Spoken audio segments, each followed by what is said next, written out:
Assalamualaikum warahmatullahi wabarakatuh. Perkenalkan, nama saya Mahes Solehuddin, mahasiswa PPG Percepatan gelombang 1 tahun 2023, LPTK Universitas Pancasakti Tegal, bidang studi Bahasa Indonesia.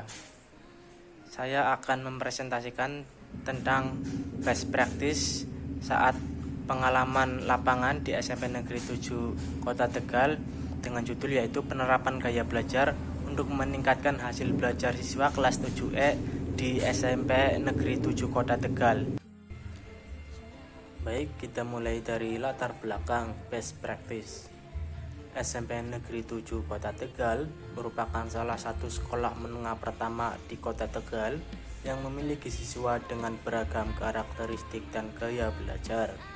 Setiap siswa memiliki cara yang berbeda dalam menyerap informasi yang diberikan oleh guru. Hal ini menciptakan tantangan tersendiri bagi pendidik dalam memberikan pembelajaran yang efektif. Gaya belajar merupakan cara atau preferensi individu dalam memproses informasi dan pengalaman belajar yang diterimanya. Sebagaimana yang dijelaskan oleh Gardner 1993, yakni tiap individu memiliki gaya belajar yang berbeda-beda, dan gaya ini dapat dibagi menjadi 3 kategori utama. Yang pertama yaitu auditorial, yang kedua visual, dan yang ketiga kinestetik. Keberagaman gaya belajar ini menuntut pendidik untuk dapat memahami dan menyesuaikan metode pembelajaran yang digunakan agar lebih efektif. Namun, masalah yang muncul adalah kurangnya pemahaman dan perhatian terhadap gaya belajar individu yang dimiliki oleh siswa. Banyak pengajaran yang masih bersifat satu arah, di mana guru lebih banyak menyampaikan materi secara verbal tanpa memperhatikan cara siswa menyerap informasi. Hal ini menyebabkan beberapa siswa merasa kesulitan dalam mengikuti pembelajaran dengan optimal.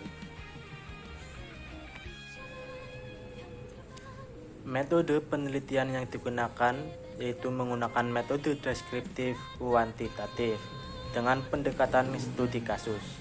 Penelitian ini dilakukan di kelas 7E SMP Negeri 7 Kota Tegal pada tanggal 28 Agustus tahun 2024 dengan subjek penelitian yaitu 32 siswa di. Selanjutnya yaitu sasaran penelitian. Sasaran dari penelitian ini adalah untuk mengidentifikasi gaya belajar siswa di kelas 7E dan menganalisis bagaimana gaya belajar tersebut dapat mempengaruhi proses pembelajaran di kelas. Prosedur penelitian dimulai dengan penyebaran kuesioner gaya belajar kepada siswa yang berisi pertanyaan mengenai preferensi mereka dalam belajar, baik melalui mendengarkan, melihat, atau melakukan aktivitas fisik. Setelah data terkumpul, dilakukan analisis untuk mengidentifikasi gaya belajar dominan dari masing-masing siswa.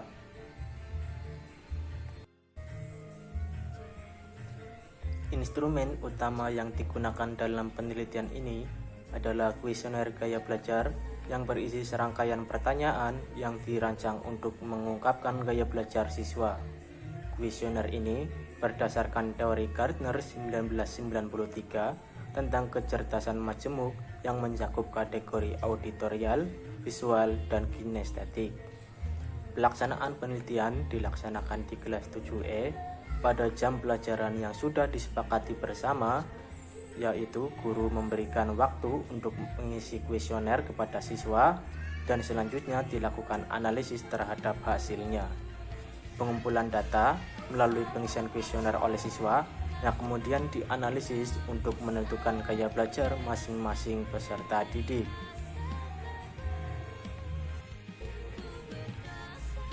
Selanjutnya, hasil dan pembahasan. Yang pertama yaitu auditorial. Berdasarkan hasil kuesioner yang telah dibagikan kepada 32 siswa, ditemukan bahwa 8 siswa memiliki gaya belajar auditorial, yang berarti mereka lebih mudah memahami informasi yang disampaikan melalui suara atau pembicaraan. Siswa dengan gaya belajar ini cenderung dengan lebih mudah mengikuti pembelajaran berbasis diskusi dan ceramah. Selanjutnya yaitu visual.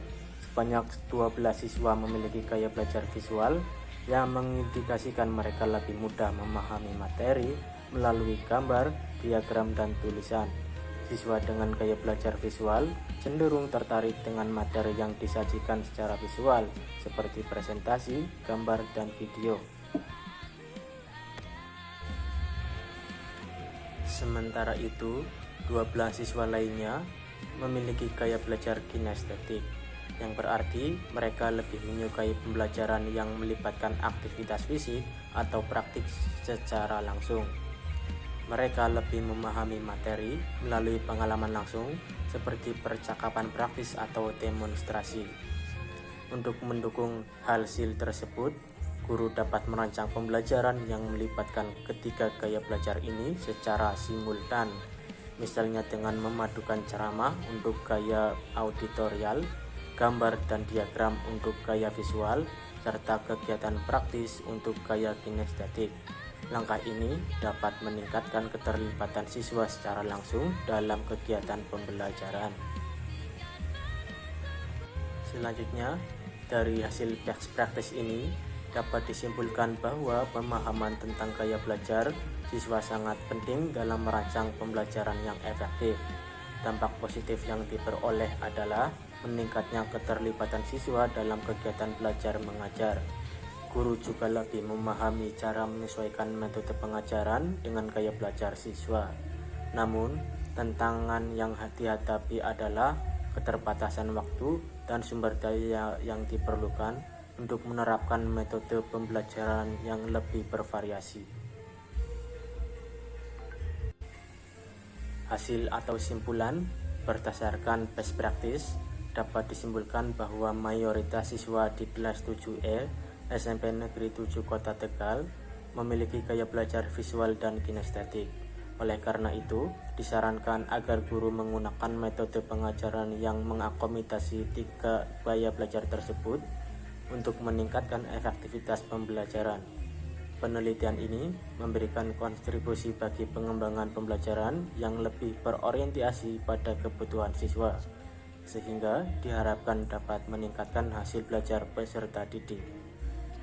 Sekian dari saya, mohon pamit undur diri. Terima kasih.